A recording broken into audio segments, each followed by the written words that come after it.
करिश्मा हगवणे लग्न टाळण्यामागचं खरं सत्य, स्वातंत्र्य की भीती? ती नेहमी म्हणायची, माझं स्वतःचं आयुष्य हवंय, माझ्या निर्णयावर कोणी बंधन आणू नये. लग्न म्हणजे गुलामीचं दुसरं नाव आहे. माझं स्वातंत्र्य, माझं शरीर, माझी निवड हीच खरी प्रगती आहे. ही वाक्य आपण अनेकदा ऐकतो. विशेषतः त्या महिला उच्चारतात ज्या स्वतःला आधुनिक विचाराच्या स्त्री सक्षमीकरणाच्या प्रवाहात समजतात. समाजाच्या पारंपरिक चौकटी मोडणं, स्वतःच्या आयुष्याचे निर्णय स्वतः घेणं आणि विवाह संस्थेच्या पारंपरिक कल्पनांना प्रश्न विचारणं, हे सर्व एका प्रगल्भ स्त्रीचं प्रतिबिंब असू शकतं. पण जेव्हा हीच वाक्य सातत्याने करिश्मा हगवणेसारख्या व्यक्तीच्या तोंडून ऐकू येतात आणि त्या मागे उलगडत जातात अनेक अनैतिक संबंध, परपुरुष संबंध, मानसिक नियंत्रणाचं जाळं, तेव्हा प्रश्न उभा राहतो, ही स्वातंत्र्याची लढाई आहे की भिंतीच्या मुखवट्याखाली लपलेली जबाबदारीपासून पळ? करिश्मा हगवणे जी आजवर अनेक संबंधात गुंतत गेली, परंतु प्रत्येक वेळी लग्नाचा विषय निघताच स्वातंत्र्याचा हवाला देत त्यापासून पळ काढते. एकीकडे ती नव्या युगातली स्वतंत्र स्त्री असल्याचा मुखवटा धारण करते, तर दुसरीकडे तिच्या मागे राहतात अनेक मोडलेली नाती, दुखावलेली कुटुंब आणि भावनांचं तुकडं तुकडं झालेलं वास्तव. या कथेमध्ये आपण शोधणार आहोत करिश्माच्या स्वातंत्र्यामागचं सत्य. ती खरंच सशक्त आहे की केवळ चतुर खेळाडू? स्त्री सक्षमीकरणाच्या नावाखाली कुणीतरी भावनिक लूट करत आहेत का? आणि सर्वात महत्त्वाचं, लग्न टाळणं हा एक वैचारिक निर्णय आहे की सामाजिक जबाबदाऱ्यापासून पळण्याचा एक नामी कारण, की ही फक्त एक मुखवटा आहे? करिश्मा हगवणेनं आपल्या आयुष्यात लग्न टाळण्यासाठी नेहमी काही ठराविक कारणं सांगितली. ती सतत म्हणायची, माझं स्वातंत्र्यच माझं खरं आयुष्य आहे, मी कुणावरही अवलंबून राहू शकत नाही आणि राहणारही नाही. ती म्हणायची की तिला लग्न करायचंच नाही कारण ती म्हणे आर्थिकदृष्ट्यानं स्वावलंबी आहे. आपल्याला कोणाच्या आधाराची गरज नाही, तिला स्वतःचं करिअर घडवायचं आहे. त्यात घर, संसार आणि जबाबदाऱ्या म्हणजे एक बंधनासारख्या वाटतात. समाजात पुरुषप्रधानता इतकी खोल रुजली आहे की विवाह ही संस्था स्त्रीला कायम झुकत ठेवते, दडपते, हे तिचं ठाम मत होतं. तिचं म्हणणं असंही होतं की जेव्हा एका स्त्रीकडून अपेक्षा असतात समर्पणाच्या, समजूतदारपणाच्या, त्यागाच्या, तेव्हा पुरुष मात्र आपल्या स्वातंत्र्यासाठी वाटेल तसं वागू शकतो. मी त्या चक्रात अडकायचं ठरवलंच नाही. हे सगळं ऐकायला, पाहायला अत्यंत प्रगल्भ बुद्धिमत्तेची आणि सशक्त स्त्रीच्या विचारांची उदाहरणं वाटतात. पण ज्यांनी करिश्माला खरोखरच जवळून पाहिलं, तिच्यासोबत राहिलं, त्यांचं मात्र वेगळंच म्हणणं आहे. त्यांच्या मते हे सगळं केवळ एक भडक मुखवटा आहे, एका खोल अंधाऱ्या सत्यावर लावलेला रंगीत आवरण. खरं कारण हे आहे की करिश्माला नात्यावर विश्वासच नाही. तिला कुणाशीही बांधून राहणं, एकनिष्ठ असणं जमतच नसायचं. तिच्या जगण्यात, तिच्या स्वभावात एक अस्थिरता होती, एक प्रकारचं मानसिक खेळ असायचा.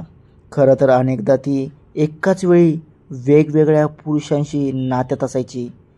हे नाते फक्त भावनिक नव्हतं, त्यामध्ये शारीरिक, मानसिक आणि आर्थिक पातळीवर नियंत्रणाचं, हेरगिरीचं आणि मोहाचा खेळ खेळला जात होता.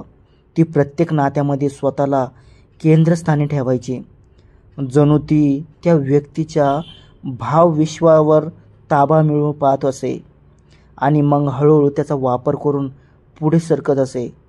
नात्याचं नाव घेतलं की ती थेट आक्रमक व्हायची. तुम्ही सगळेच पुरुष सारखे आहात, मला बंधन नकोय, या एकाच वाक्याने ती प्रत्येक प्रश्नाचं उत्तर देत असे. पण ही तीच करिश्मा होती जी एका व्यक्तीच्या आयुष्यात स्थिर न राहता दुसऱ्या व्यक्तीकडे वळायची आणि हे चक्र पुन्हा पुन्हा चालूच राहत असे. पण कोणतंही नातं अधिकृत करायची तयारी नव्हती. लग्न म्हणजे एक जबाबदारी असते, ती घ्यायची नसते, कारण तिला पूर्ण नियंत्रण हवं होतं नात्यावर, व्यक्तीवर आणि परिस्थितीवर. नात्यामध्ये तडजोड नको. लग्न म्हणजे दोन व्यक्तीमधील परस्पर समज आणि तडजोड. पण करिश्मा अनेकांचं म्हणणं तिचं म्हणणं शेवटचं असायचं.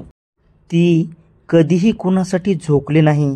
सामाजिक मुखवटा करिश्मा फेमिनिस्ट असल्याचं भासवत असे, पण तिची वागणूक नेहमी सामाजिक कुटुंब संस्था याला विरोध करणारी वाटायची. एका मैत्रिणीने सांगितलं, ती म्हणायची, मी कधीच लग्न करणार नाही, ते सगळं खोटं आहे. मला एकच बेस्ट वाटतं, प्रेम, शरीर आणि राजकारण. करिश्माचा दृष्टिकोन, ती पुरुषांशी फिजिकली क्लोजनेस साधायची, पण नात्याचं नाव नको असं ठाम सांगायची. एक जण तिच्यावर प्रेम करत होता, पण ती म्हणाली, मला तुझं प्रेम नको, तुझं प्रेम हवं. तिच्यासाठी नातं म्हणजे स्वतःचा फायदा, समोरच्याचं नियंत्रण आणि समाजातील छायाचित्र. तिच्या अशा दृष्टिकोनामुळे तिने निलेश चव्हाण सारख्या व्यक्तीशीही संबंध ठेवले, पण त्यावर कधीच शिक्कामोर्तब केला नाही. वैष्णवीचं लग्न टिकणार नाही याचा तिला अंदाज होता. का? मानसिकता कंट्रोल की इमोशनल ब्लॅकमेल? करिश्मा एक अशा स्त्रीची प्रतिमा साकारते जी खंबीर आहे, पण तिच्या आतील मानसिकतेचा मागाव घेतला तरी ती नेहमी इतरांच्या भावना हाताळण्यात पटाईत होती. ती दया, आदर, सहानुभूती या भावनांचा उपयोग स्वतःच्या फायद्यासाठी करत असे. ती जी काही गोड बोलायची त्यामागे दुसरं राजकारण लपलेलं असे. एक उदाहरण, एकदा तिच्या एका पुरुष मित्रानं लग्नाची मागणी केली, तेव्हा तिने त्याला उत्तर दिलं, मी लग्न केलं तर माझ्या आयुष्याला स्टॉप लागेल, तू मला स्टॉप करायला लायक नाहीस. समाजाच्या डोळ्यात धूळ फेक करिश्माने लग्न न केल्याने तिला मॉडर्न वुमन असं संबोधलं गेलं. ती अनेक सोशल इव्हेंट्समध्ये स्वातंत्र्य विचाराची स्त्री म्हणून बोलली होती, पण याच दरम्यान तिच्या अनैतिक संबंधाची चर्चा व्हायला लागली. कॉल रेकॉर्डिंग बाहेर आली, spy camera voice, chat, social मीडियावरचे फेक स्टेटस या गोष्टींनी एकच स्पष्ट केलं, स्वातंत्र्य हे फक्त एक मुखवट आहे, आत हिडीस मानसिकता लपली आहे. निलेश, सहसंबंध, लग्नाचं टाळणं की दुसऱ्याचं मोडणं. करिश्मानं स्वतः लग्न केलं नाही, पण इतरांचं मोडण्यात ती मागे नव्हती. निलेश चव्हाण वर तिचा असलेला प्रभाव इतका होता की तो वैष्णवीकडे दुर्लक्ष करत होता. करिश्माने वैष्णवीला पारंपरिक म्हणून हिणवले. वैष्णवीच्या नात्याच्या नजरेत तिने पॉयझन ओतलं. स्वतः लग्न करत नाही, पण दुसऱ्याचं घर उद्ध्वस्त करणं हाच तर खरा मानसिक गुन्हा. लग्न करिश्मासाठी धोक्याची घंटा. कदाचित करिश्माला हेही वाटत असावं की लग्न झाले तिच्या सर्व संबंधावर मर्यादा येतील. तिचं आत्ताचं ओपन रिलेशनशिप लाईफ स्टाईल संपेल. ती जी दुहेरी भूमिका साकारते, समाजात एक आणखी खाजगी आयुष्यात दुसरी, ती उघडं होईल म्हणून ती लग्न करत नाही. ती त्याला टाळते नाही, ती त्याला घाबरते. वैष्णवी हगवणे प्रकरण, करिश्माचं परिवर्तन. जेव्हा वैष्णवीने करिश्मावर संशय घेतला तेव्हा करिश्माने तिला उलट बोललं, तिची बदनामी केली. आज वैष्णवी या जगात नाही, पण करिश्मा अजूनही सोशल मीडियावर स्वतंत्र स्त्री म्हणून सक्रिय आहे.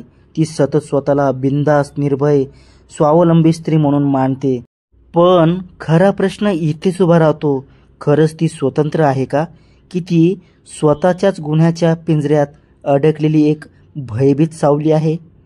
करिश्मा हगवणेनं लग्न न करण्याचा घेतलेला निर्णय तो केवळ फेमिनिस्ट विचार नव्हता, तो एक अत्यंत कुटील रणनीतीचा भाग होता. एक असं मुखवट ज्यामागे लपलेली होती नात्यापासून सतत पळ घेण्याची भीती आणि लोकांना फसवण्याची सवय.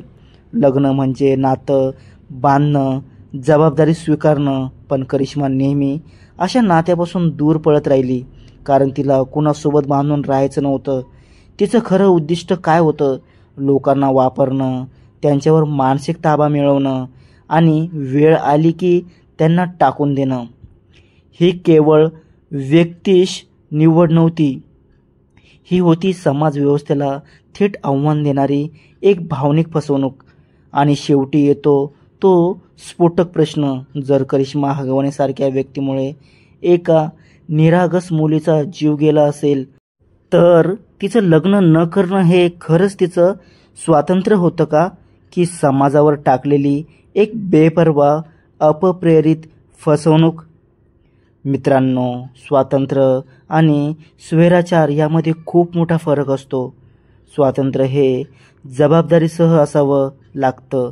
फसवणूक, अनैतिक वागणूक आणि नात्यांची खिल्ली उडवणं हे स्वातंत्र्य नाही. तुमचं मत आम्हाला जरूर कळवा, कमेंट करा, या व्हिडिओला लाईक करा. ही होती करिश्मा हगवण्यामागची खरी गोष्ट.